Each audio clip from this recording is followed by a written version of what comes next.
अस्सलाम वालेकुम, welcome back.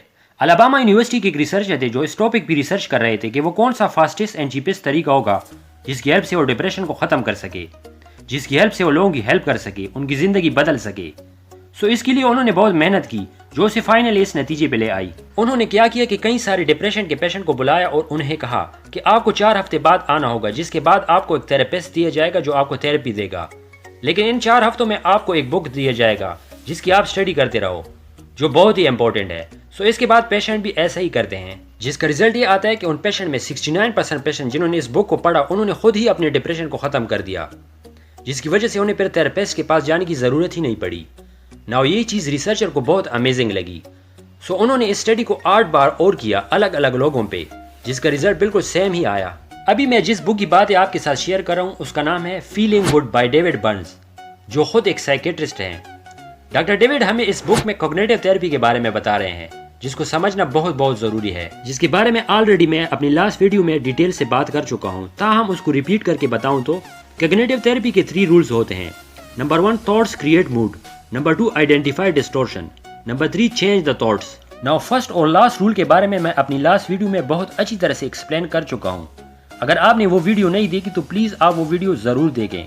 अभी इस वीडियो में मैं रूल नंबर 2 के बारे में बताऊंगा, उन 10 कॉग्निटिव डिस्टॉर्शन, उन 10 नेगेटिव थॉट्स के बारे में बताऊंगा जो लोगों को नेगेटिव करते हैं और डिप्रेशन की तरफ ले जाते हैं या ले जा सकते हैं। लेकिन अगर आप इन 10 नेगेटिव डिस्टॉर्शन को आइडेंटिफाई करोगे तो आप डिप्रेस नहीं रहोगे और लाइफ में सक्सेस भी होंगे। तो आइए शुरू करते हैं। नंबर 1, ऑल और नथिंग। इमेजिन करो एक आदमी है जिसे इंटरनेशनल क्रिकेट खेलने का बहुत शौक है। उसकी ये ड्रीम है कि वो इंटरनेशनल क्रिकेट टीम ज्वाइन करे, जिसके लिए बहुत सारी मेहनत करता है और फाइनली वो दिन आ जाता है जब वो इंटरनेशनल क्रिकेट टीम में सेलेक्ट हो जाता है। जब वो अपना पहला मैच खेलने आता है तो वो बहुत ज्यादा एक्साइटेड होता है और चूंकि वो एक न्यू प्लेयर होता है इसलिए क्राउड को भी उसे परफॉर्म करने के लिए बहुत ज्यादा एक्सपेक्टेशन होती है।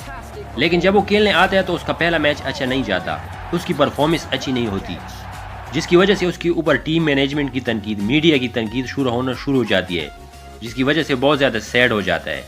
वो सोचने लगता है कि क्रिकेट खेलना उसकी बस की बात नहीं और वो कभी भी परफॉर्म नहीं कर पाएगा। अब ये जो थिंकिंग है ये एक कॉग्निटिव डिस्टॉर्शन है जो बेसिकली है ऑल और नथिंग, जिसमें एक इंसान सब कुछ या कुछ नहीं वाली कंडीशन अपने लिए सेट कर देता है। एग्जाम्पल देखो, पहला परफॉर्मेंस नॉर्मली सबका अच्छा नहीं होता। इनफैक्ट ये नेगेटिव एक्सपीरियंस उसके लिए अच्छा था, एक अच्छा बैट्समैन बनने के लिए। लेकिन इसको पॉजिटिव समझने की बजाय ये समझना कि नहीं अब कुछ भी नहीं हो सकता, मैं कभी भी एक अच्छा प्लेयर नहीं बन सकता, ये स्टूपिड है जो चीज़ों को एग्जैजरेट कर रहा है। जो थोड़ा बहुत ऐसा है कि मैच खेलते वक्त ये सोचना कि हर बॉल पे 6 लगना चाहिए या तो मैं मैच खेलूंगा ही नहीं। लेकिन रियलिटी में कभी कभी 6 लगना, कभी 4 और कभी सिंगल और डबल एक ही भी मैच खेला और जितवाया जा सकता है, जो नॉर्मल भी है और समझदारी भी। इसलिए आप कभी भी ऑल और नथिंग वाली कॉग्निटिव डिस्टॉर्शन जिंदगी में ना रखो, क्योंकि ये आपको अनसक्सेसफुल बनाएगी और आपको डिप्रेशन की तरफ लेके जाएगी। Number 2, mental filtering. आपने मैक्सिमम लोगों को देखा होगा जब वो किसी से बात करते हैं या किसी की बात सुनते हैं तो वो उनकी अच्छी और पॉजिटिव बातों को फिल्टर करके जो बाकी नेगेटिव बातें होती हैं उन पर फोकस करते हैं कि उसने कहाँ पे मिस्टेक की, कहाँ पे गलत बोला, एटसेट्रा।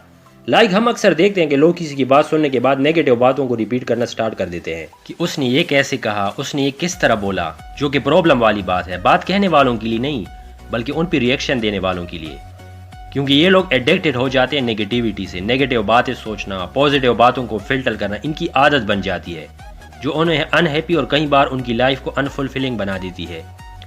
ऐसे लोग बहुत स्मार्ट हो सकते हैं, लाइफ में बहुत कुछ अचीव कर सकते हैं, बट स्टिल इनको लाइफ में सेंस ऑफ फुलफिलमेंट नहीं होती। ये हमेशा अधूरा फील कर रहे होते हैं बिकॉज इन्हें हर चीज़ में प्रॉब्लम दिखाई देती है। इसलिए प्लीज़ आप ऐसी थिंकिंग को अवॉइड करो। रियलिटी बोलना अलग बात है, बट हमेशा नेगेटिव बोलना एक बुरी आदत है जिसको बदलना बहुत बहुत ज़रूरी है आपकी खुशी और सक्सेस के लिए। Distortion number 3, jumping to conclusion. इस डिस्टॉर्शन में 2 चीज़ें आती हैं, first fortune telling, second mind reading.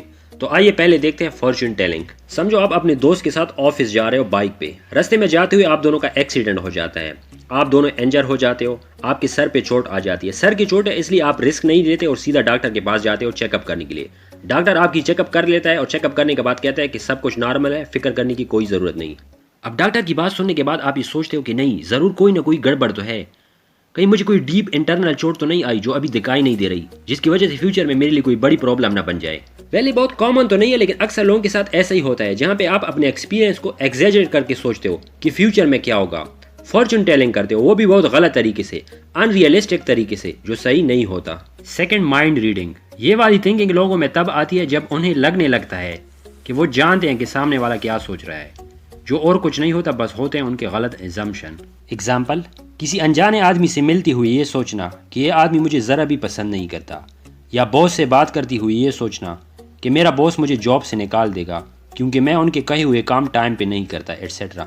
Now इस डिस्टोर्शन से लड़ने का अच्छा तरीका है कि आप कुछ भी एज्यूम करने से पहले सीधा बात करो, क्लियरली बात करो और एविडेंस को बिना बायस होके देखो। मैक्सिमम लोगों की तरह उन एविडेंस को ना देखो जो आपकी बिलीव को सपोर्ट करते हैं, बल्कि उन बातों को भी देखो, उन बातों पे भी गौर करो जो आपकी बिलीव के ऑपोजिट हो। Number 4, over journalising. यहाँ पे लोग एक इवेंट या कुछ इवेंट के बेस पे कंक्लूजन पे आने लगते हैं जो कि सही नहीं होता। एग्जाम्पल, वो इंटरनेशनल क्रिकेट खेलने वाला प्लेयर एक ही मैच में परफॉर्मेंस ना देने पे ये कंक्लूड कर लेता है कि वो कभी भी एक अच्छा प्लेयर नहीं बन सकता, या एग्जाम में फेल होने के बाद ये कंक्लूड करना कि मैं कभी भी पास नहीं हो सकता, या जॉब के लिए एक इंटरव्यू देने के बाद ये कंक्लूड करना कि मुझे कभी भी जॉब नहीं मिल सकती। ये सब इसके एग्जाम्पल हैं। देखो, यहाँ पे इंसान इवेंट को ऑब्जेक्टिवली देखने के बजाय उसे एक पैटर्न समझने लगता है जो कभी भी चेंज नहीं होगा। जबकि आप देखोगे कई सक्सेसफुल लोग एक चीज में 1000 बार फेल होने के बाद उसी में ही लगे रहते हैं। एग्जाम्पल, थॉमस एडिसन के एग्जाम्पल में वो लाइट बल्ब इन्वेंट करते वक्त कितनी बार फेल हुए थे, लेकिन उन्होंने फिर भी क्विट नहीं किया और अपने आप को फेलियर नहीं समझा और ट्राई करते रहे, जो बहुत जरूरी होता है सक्सेस के लिए। सो प्लीज इतना ही नहीं तो एटलीस्ट ओवर जर्नलाइजिंग करना बंद कर दो। Number 5, discounting positive. Mental filtering की तरह ये भी एक नेगेटिव बायस थिंकिंग है जिसमें लोग अपनी अचीवमेंट को, अपनी पॉजिटिव बातों को इग्नोर कर देते हैं। एग्जाम्पल, एक आदमी बड़ी मेहनत से बहुत सारा सेल करने की कोशिश करता है, एक्स्ट्रा मेहनत करता है, इन्फॉर्मेशन इकट्ठा करता है, उन सारी बातों को समझने की कोशिश करता है जिसकी वजह से वो बहुत सारी सेल कर लेता है, लेकिन इसके बाद वो अपने आप को, अपनी मेहनत को क्रेडिट देने की बजाय ये कहता है कि ये तो बस किस्मत का खेल था, कस्टमर का मूड अच्छा था इसलिए, या फिर उन्होंने खरीदना ही था इसलिए।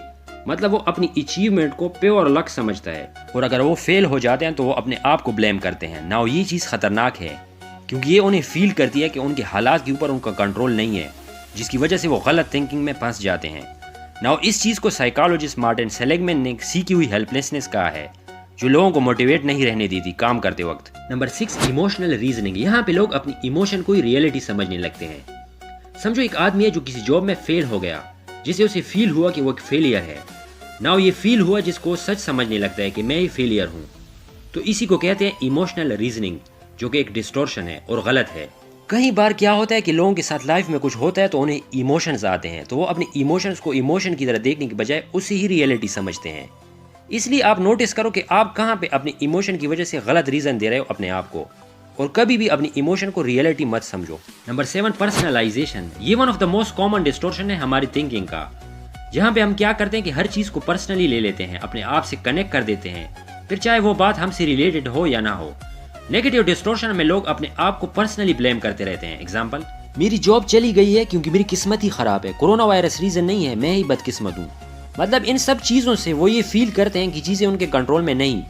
ऐसे थिंकिंग वाले लोगों को लगता है कि दूसरे हमेशा उनको ही टारगेट करते हैं, जो कुछ टाइम तो सच हो सकता है लेकिन मैक्सिमम टाइम सच नहीं होता, और रीजन कुछ और होता है जिसके लिए अगर वो एक्चुअली कुछ करना चाहे तो कुछ कर सकते हैं। नंबर 8, कैटास्ट्रोफाइजिंग।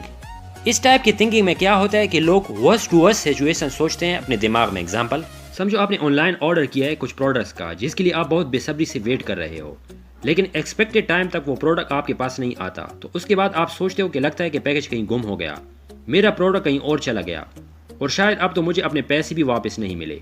या एक और एग्जाम्पल देखें तो कोई फैमिली मेंबर कुछ देर तक कॉल ना उठाए, तो ऐसे डिस्टॉर्शन वाले लोग सोचते हैं कि पता नहीं क्या हुआ, कुछ बुरा तो नहीं हुआ, एक्सीडेंट तो नहीं हुआ, और ऐसी हर सिचुएशन में इनकी thinking worst to worst scenario सोचने लगती है जो सही नहीं होता। Distortion number 9, should statement. जब लोग आई शुड हैव स्टेटमेंट अपने दिमाग में सोचते हैं तब इस तरह की थिंकिंग पैदा होती है। लाइक मुझे ऐसा जवाब देना चाहिए था उस इंसान को, मुझे ये सब तो अचीव कर लेना ही चाहिए था अपनी लाइफ में, एटसेट्रा एटसेट्रा। देखो दोस्तों, आजकल की इस मॉडर्न दुनिया में हम अपने आप से बहुत ज्यादा उम्मीदें रखते हैं, वो भी बहुत कम टाइम में, जो प्रॉब्लम देती है स्पेशली उन लोगों को जो बहुत ज्यादा मेहनत करते हैं बट स्टिल उन्हें लगता है कि वो कुछ भी नहीं कर रहे, जो हाई एक्सपेक्टेशन बन जाती है और तकलीफ देती है लोगों को, बिकॉज ये लोगों का सेल्फ एस्टीम कम कर देती है और उनका स्ट्रेस और एंजाइटी लेवल बढ़ाती है। Distortion number 10, labelling. आजकल के टाइम पे ये वाली थिंकिंग सबकी हो गई, हर कोई इसे यूज कर रहा है, इसको समझे बिना कि ये एक कॉग्निटिव डिस्टॉर्शन है जिसका यूज करना उनके लिए या दूसरों के लिए काफी डिवेस्टेटिंग हो सकता है। एग्जाम्पल, एक इंसान जिसको लोग फेलियर का लेबल दे देते हैं और हमेशा उसे फेलियर कहते हैं कि वो कितना बड़ा फेलियर है, और उसका मजाक उड़ाते हैं, तो एक टाइम पे वो सच में प्रेशर में आके अपने आप को फेलियर मानेगा और हेल्पलेसनेस फील करेगा और बहुत चांसेस है कि वो डिप्रेशन में चला जाएगा। या फिर समझो एक इंसान जो शराब पीता है और लोग उसे शराबी का लेबल देंगे, तो फिर सच में वो अपने आप को गलती करने वाला इंसान समझने की बजाय सच में अपने आप को शराबी मान लेगा, जो कभी जिंदगी में नहीं बदल सकता और शराब ही पिएगा। इसलिए प्लीज दोस्तों, किसी को भी खराब लेबल मत दो, अपने आप को खराब लेबल ना दो, बल्कि अपने और दूसरों के गलत काम को ही गलत बोलो। ये उन्हें बदलने में हेल्प करेगा, आपको बदलने में हेल्प करेगा। जबकि लेबल देना आपको डिप्रेशन में भी डाल सकता है। जबकि डिप्रेशन वालों को देखा जाता है कि वो अपने आप को कई खराब लेबल दे देते हैं जाने अनजाने में, जो उन्हें बर्बाद कर देता है। तो ये थे वो 10 कॉग्निटिव डिस्टॉर्शन जिसे हमें अवॉइड करना चाहिए, क्योंकि ये हमारे लिए जहर की तरह होते हैं। लाइक करें इस वीडियो को, शेयर करें अपने फ्रेंड्स एंड फैमिली के साथ, सब्सक्राइब करके बेल आइकन प्रेस करें। And finally thanks for watching.